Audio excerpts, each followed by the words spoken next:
आप जो कुछ भी करना चाहो उसे परमेश्वर से अनुमति मिले बिना मत कीजिए।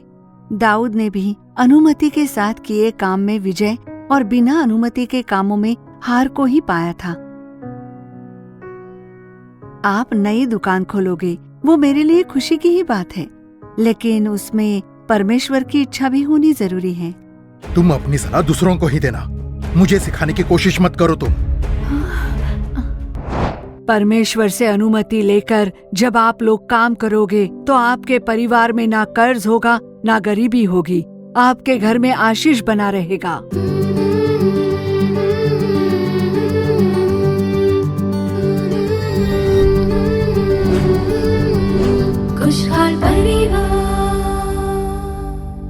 खुशहाल परिवार के दर्शकों को प्रभु यीशु मसीह के महान नाम में हमारा प्रेम भरा अभिवादन। फिर से खुशहाल परिवार इस कार्यक्रम के द्वारा आपसे मिलकर हमें बेहद खुशी हो रही है। आज के हमारे इस कार्यक्रम में हम देखने जा रहे हैं कि प्रभु से मार्गदर्शन पाकर हम कैसे चलें। हम जो प्रभु के बच्चे हैं, सबसे पहले परमेश्वर पर विश्वास करें और प्रभु भी चाहते हैं कि हम प्रभु से मार्गदर्शन की अपेक्षा करें।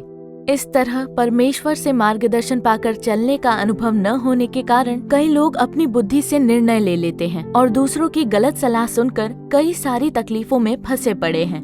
जब हम परमेश्वर से मार्गदर्शन पाकर उस पर चलने का अनुभव पा लेते हैं तो उनकी इच्छा हमारे जीवन में और हमारे परिवार में पूरी होती है। दाऊद की तरह हमें भी वो अपने दिल के पसंदीदा बना कर रखेंगे। आइए अब देखते हैं आपका पसंदीदा कार्यक्रम ज्योति बहन। खुशहाल परिवार।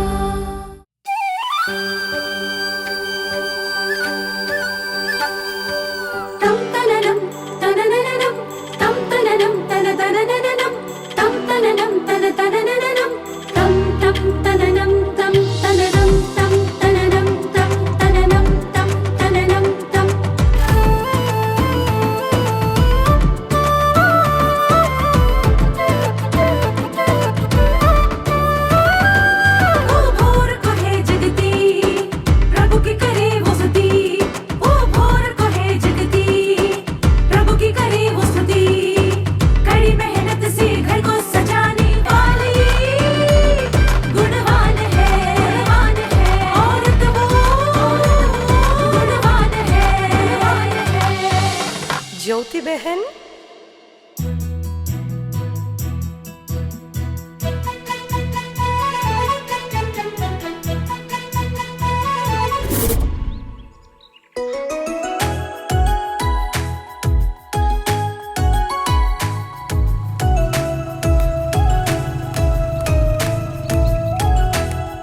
और डैनी भैया, कैसे हो आप? मैं बहुत अच्छा हूँ, प्रभु की कृपा है। क्यों भैया, इस दुकान से राशन का सामान खरीदा? हाँ। आपकी दुकान की चीजें अच्छी नहीं होती क्या? अच्छा मजा कर लेते हो तुम, थोड़ा अर्जेंट था इसलिए यहाँ। अच्छा भैया, उसे छोड़िए। आपकी दुकान चलाने की एक्सपीरियंस कितने साल की होगी? वो तो कई साल की होगी। दुकान चलाने के बारे में सब कुछ अच्छे से जानते हो ना आप? अच्छी तरह जानता हूँ मैं, पर ये सब तुम क्यों पूछ रहे हो? बात ऐसी है, इतना कुछ जानकर भी आप दूसरे की दुकान में काम कर रहे हो, इसीलिए मैंने पूछा। गलत मत समझिए भैया, अभी भी दूसरे के लिए काम करते हो आप। मैं तो बस यही कह रहा था कि आप अपनी खुद की दुकान क्यों नहीं खोल लेते? तुम्हें तो हर एक बात में मजा करने की आदत है। हाँ, चलो ठीक है, मिलते हैं।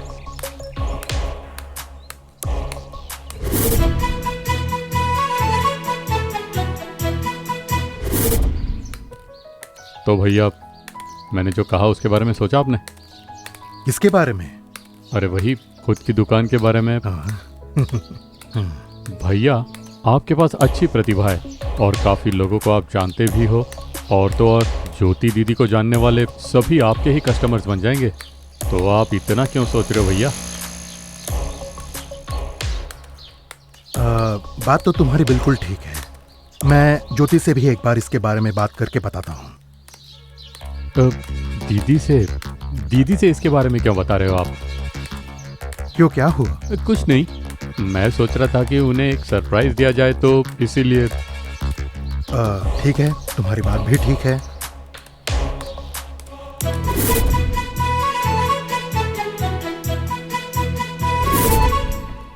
भैया, शहर में एक बहुत अच्छी दुकान किराए पर मिल रही है।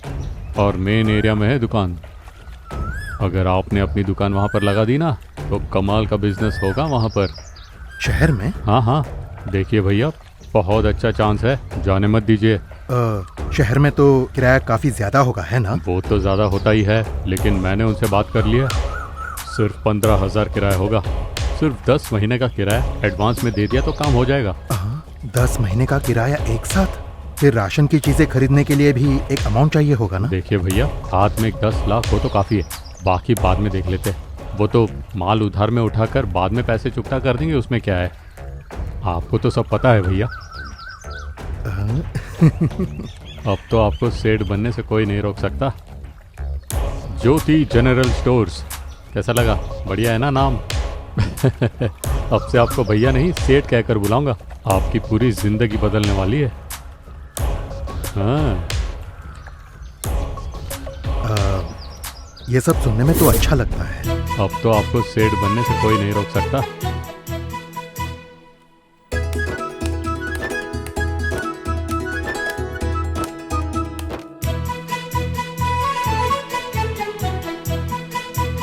क्या बात है?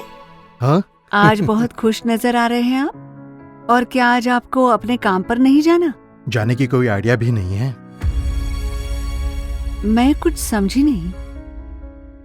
मैं खुद 4 लोगों को काम देने वाला हूँ, तो मैं क्यों दूसरे की दुकान पर काम करूँ? मुझे तो कुछ समझ नहीं आ रहा है कि आप क्या कह रहे हो। तुम समझोगी भी नहीं। ज्योति जनरल स्टोर्स वो बन जाने के बाद समझोगी। काम के सिलसिले में मैं जरा बाहर जा रहा हूँ। बाय।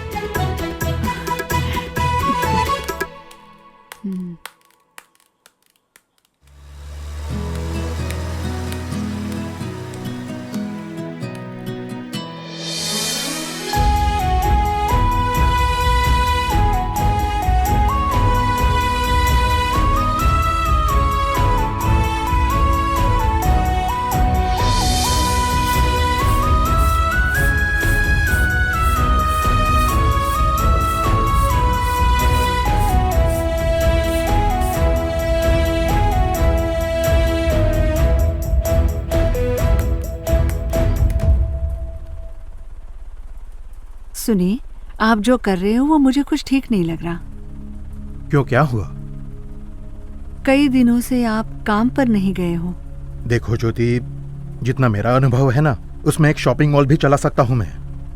लेकिन शहर में एक दुकान किराए पर मिल रहा है, मैं उसे किराए पर लेकर वहां जनरल स्टोर खोलने जा रहा हूं। काम करके थक गया हूं मैं, अब काम देने जा रहा हूं मैं। क्या हुआ? मुझे तो लगा ये सुनकर तुम खुश हो जाओगे। क्या तुम नहीं चाहती कि मैं खुद का कारोबार शुरू करूं? मेरी इच्छा जरूरी नहीं है, परमेश्वर की इच्छा जरूरी है।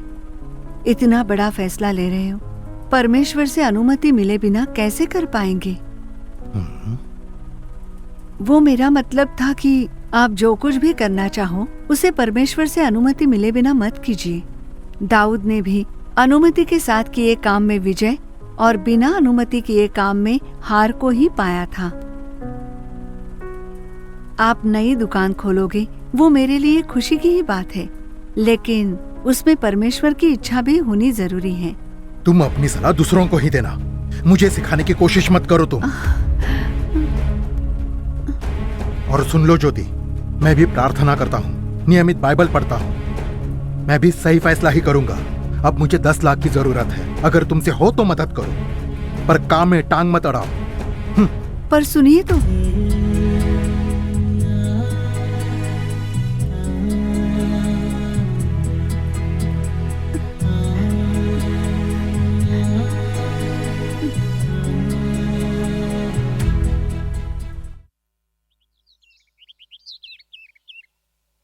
क्या भैया, सब बिगाड़ दिया आपने।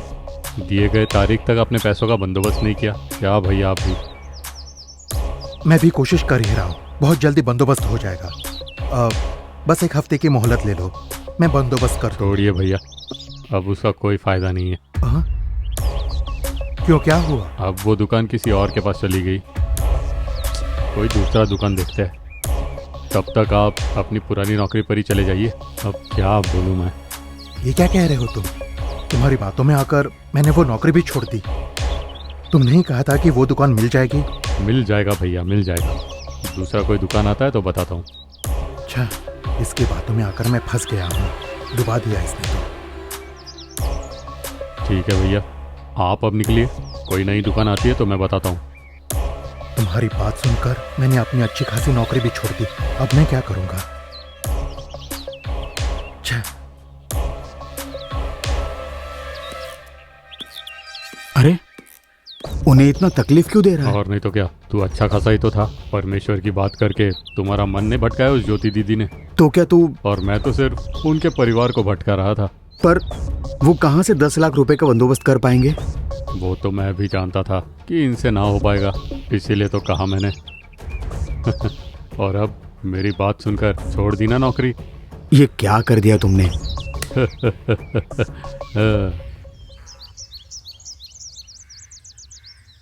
ज्योति, मुझे माफ कर दो। मैंने तुम्हारी बात नहीं सुनी। आप मुझसे क्यों माफी मांग रहे हो? परमेश्वर से माफी मांगिए और वही आपको माफ करेंगे। मैंने आपसे पहले ही कहा था, परमेश्वर की अनुमति के बगैर करेंगे तो किसी भी काम में असफलता ही मिलेगी।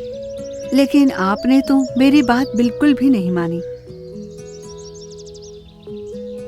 लेकिन अच्छा हुआ, परमेश्वर की कृपा रही, नहीं तो आज 10 लाख रुपए कर्ज में होते हम।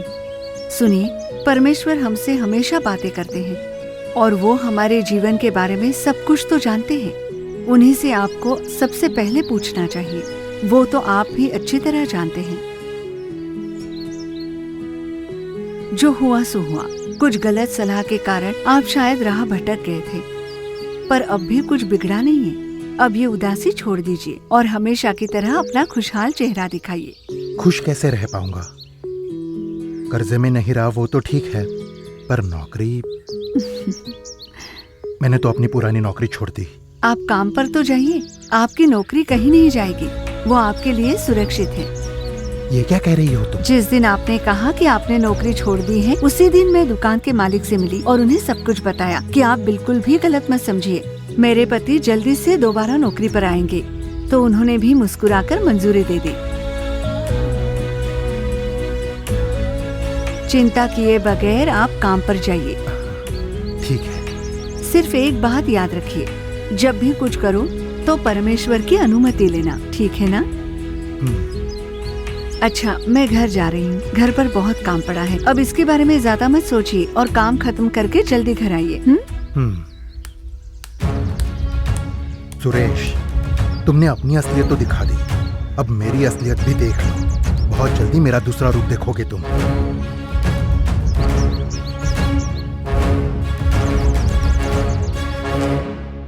खुशहाल परिवार। आपने ज्योति बहन कार्यक्रम देखा? परमेश्वर से मार्गदर्शन पाकर चलना कितना महत्वपूर्ण है, ये जान लिया? परमेश्वर से अनुमति न पाते हुए कार्य करने से कई लोग कई समस्याओं में पड़े हुए हैं। उसमें से छुटकारा पाने के लिए और प्रभु के बच्चे प्रभु से मार्गदर्शन पाकर प्रभु की सलाह पाले, उसलिए प्रार्थना करने के लिए बहन जॉयस लाजरस इस समय तैयार हैं। प्रार्थना के साथ ये संदेश सुनिए और आप भी परमेश्वर का आशीष पा लीजिए।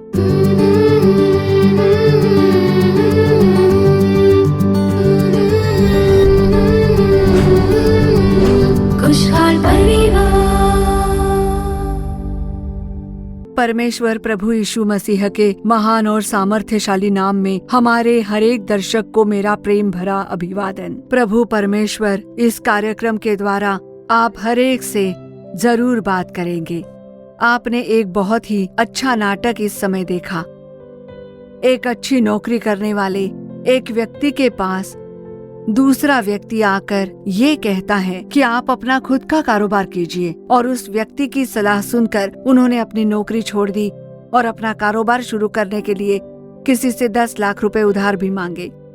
उन्हें कर्ज तो मिला नहीं, उधार मिला नहीं, अपनी पहली नौकरी भी छोड़ दी और उन्हें कर्ज भी नहीं मिला। अब नया कारोबार करने के लिए उनके पास पैसे नहीं थे। तो वैसी ही स्थिति में उनकी पत्नी उनसे कहती है कि आपने परमेश्वर की अनुमति क्यों नहीं ली? जल्दबाजी में परमेश्वर से अनुमति मांगे बिना आपने नौकरी क्यों छोड़ दी? ऐसा जब उनकी पत्नी ने उनसे पूछा तो वो माफी मांगकर अपनी पहली नौकरी पर ही फिर से चले जाते हैं। तो हमने ये नाटक देखा। ये बहुत ही अच्छा एक कार्यक्रम था। उस कार्यक्रम के द्वारा परमेश्वर ने आज हमसे बातें की है। हम जो कोई भी कार्य करते हैं उसमें परमेश्वर की अनुमति जरूरी है। परमेश्वर से मांगना चाहिए, परमेश्वर के आगे आकर उनसे प्रार्थना करनी चाहिए। इस बात को दर्शाता हुआ कार्यक्रम था वो, और उस कार्यक्रम के द्वारा परमेश्वर ने हमसे मुलाकात की है, उन्होंने हमसे बातें की है। आगे जब हम बाइबल में देखते हैं, उत्पत्ति की किताब अध्याय 25 उसका वचन 22 और 23 जब हम पढ़ते हैं, रिबका के बारे में एक बात कही गई है। अब रिबका उस समय गर्भवती थी। जब उसे बच्चा होने को था तब उसने परमेश्वर से पूछा। उनसे जानकारी लेने के लिए वो प्रभु के पास गई कि मेरे गर्भ में जो बच्चे हैं वो कैसे हैं। इसके बारे में जानकारी लेने के लिए वो परमेश्वर के पास जाती हैं और परमेश्वर से पूछने के समय परमेश्वर उनसे बात करते हैं। वही उत्पत्ति में लिखा है। उत्पत्ति का अध्याय 25 वचन 22 और वचन 23 मैं पढ़ती हूँ। लड़के उसके गर्भ में आपस में लिपट के एक दूसरे को मारने लगे। तब उसने कहा, मेरी जो ऐसी ही दशा रहेगी तो मैं कैसे जीवित रहूंगी। और वो यहोवा की इच्छा पूछने को गई। और वचन 23, तब यहोवा ने उससे कहा, तेरे गर्भ में 2 जातियां हैं और तेरी कोख से निकलते ही 2 राज्य के लोग अलग अलग होंगे और एक राज्य के लोग दूसरे से अधिक सामर्थी होंगे और बड़ा बेटा छोटे के अधीन होगा।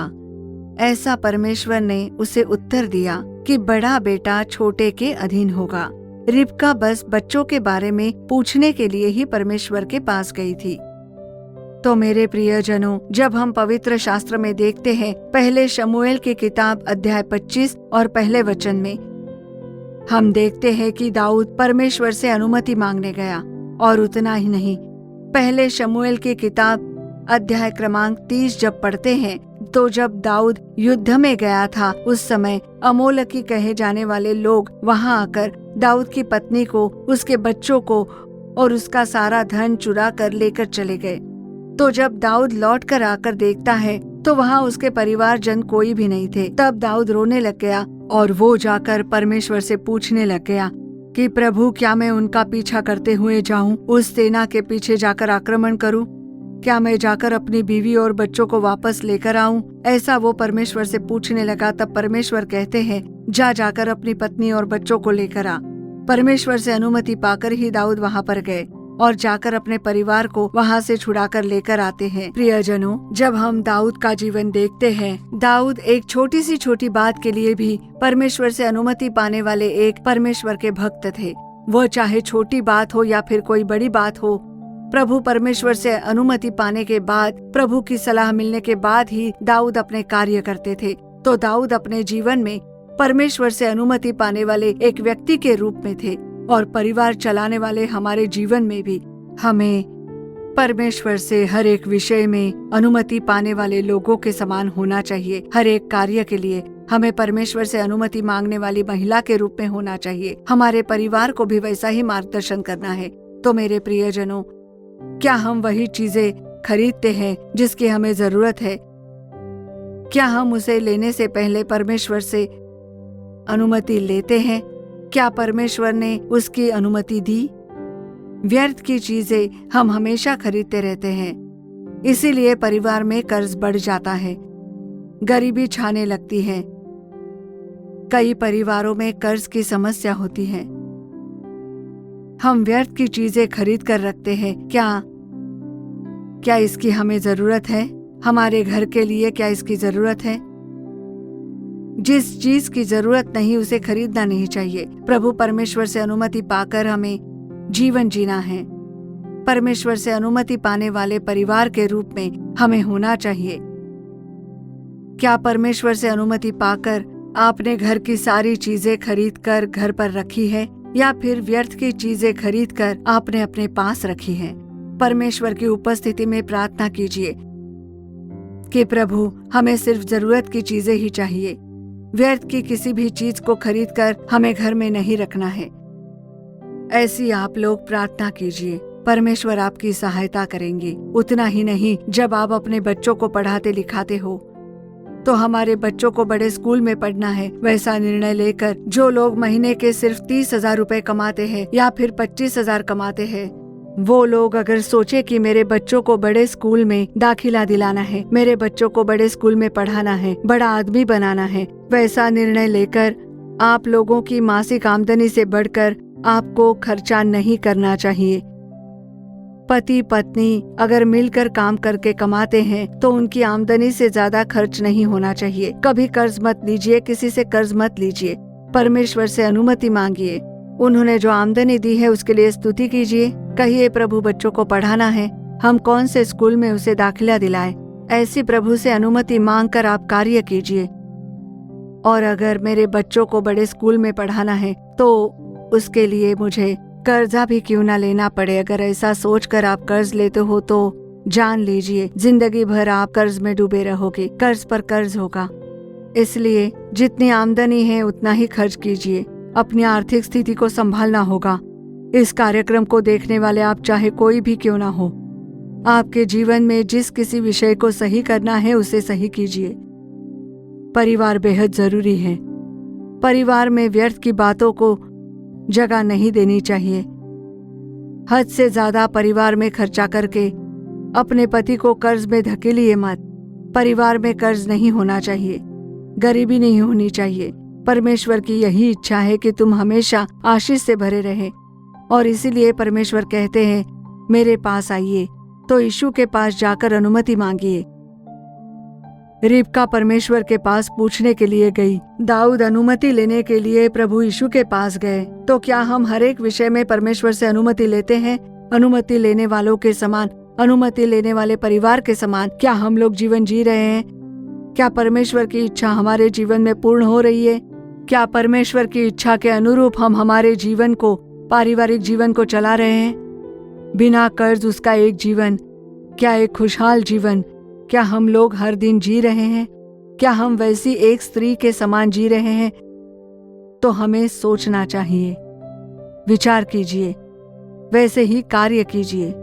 बच्चों को स्कूल में दाखिला दिलाने के लिए प्रार्थना कीजिए। परमेश्वर जिस स्कूल में दाखिला दिलाना चाहते हैं उसी स्कूल में आप जाकर दाखिला लीजिए। वैसा ही कीजिए। जब आप लोग ऐसा करते हो तो परमेश्वर से अनुमति लेते हो और उसके बाद कार्य करते हो, तो आपके घर में ना ही कर्ज होगा, ना ही गरीबी होगी, आपके घर में आशीष रहेगा। तो मेरे प्रियजनों, हमारी इस यीशु छुड़ाता है सेवकाई की शुरुआती दिनों में सेवकाई करने के समय एक बहन जी ने अपनी एक बड़ी सिनेमा थिएटर जो शहर में थी उसे हमारी यीशु छुड़ाता है सेवकाई के लिए दान में दे दिया। तब मेरे पति ने ये सोचा कि अगर ये सिनेमा थिएटर हम ले ले तो यहाँ पर हम सेवकाई कैसे करें। उनके बिल्कुल भी समझ में नहीं आ रहा था कि क्या किया जाए, और वो विचार कर ही रहे थे तब वो परमेश्वर की उपस्थिति में प्रार्थना करने लग गए। उन्होंने कहा, प्रभु आपने ये सिनेमा थिएटर दिया है, इसे रखकर मैं क्या करूं जरा बताइए। ऐसा जब परमेश्वर से उन्होंने पूछा तब परमेश्वर ने उनसे कहा कि इस थिएटर की तुम्हें जरूरत नहीं है। यहाँ पर एक और सुसमाचारक है जो यहाँ पर सेवकाई कर रहे हैं। उस सेवक को दिखाकर उनसे कहा कि इसे ये दे दो। ऐसी प्रभु ने आज्ञा दी और तुरंत ही मेरे पति ने परमेश्वर के वचन का पालन करके उस बड़े सिनेमा थिएटर को उस भाई को बुलाकर प्रार्थना के साथ उनके हाथों में उस थिएटर की चाबी दे दी, और आज उसी जगह एक बड़ी सेवकाई चल रही है। तो मेरे प्रियजनों, परमेश्वर की योजना क्या है, परमेश्वर की क्या इच्छा है, हमें क्या करना चाहिए, प्रभु के लिए क्या करना चाहिए, उसके बारे में परमेश्वर की उपस्थिति में जब हम लोग कार्य करते हैं तब परमेश्वर हमारे हर एक कार्य को सफल बना देते हैं और विजय प्रदान करेंगे। तो मेरे प्रियजनों, हमें प्रभु के पीछे चलना है, परमेश्वर से अनुमति लेनी चाहिए, और जब हम वैसे करते हैं तब परमेश्वर आपके परिवार को आशीष देंगे, आपके बच्चों को आशीष देंगे, आपके हर एक सेवकाई को आशीष देंगे। परमेश्वर आपको आशीष प्रदान करे। अब आइए प्रार्थना करें। हे प्रभु, आपको हम धन्यवाद देते हैं, धन्यवाद के साथ आपकी स्तुति करते हैं। प्रभु, एक बहुत ही बढ़िया कार्यक्रम आपने हमारे सामने रखा है, हमारे सामने पेश किया है। परमेश्वर, उसके द्वारा आप हमसे बात कर रहे हो। आपकी आज्ञा पालन करने वाला एक हृदय हमें दीजिए परमेश्वर। ऐसी जब आपके बच्चे प्रार्थना करते हैं तब पवित्र आत्मा उनके साथ बातें करे, उनके जीवन में कार्य करे, उनके मनों से प्रभु बात करे।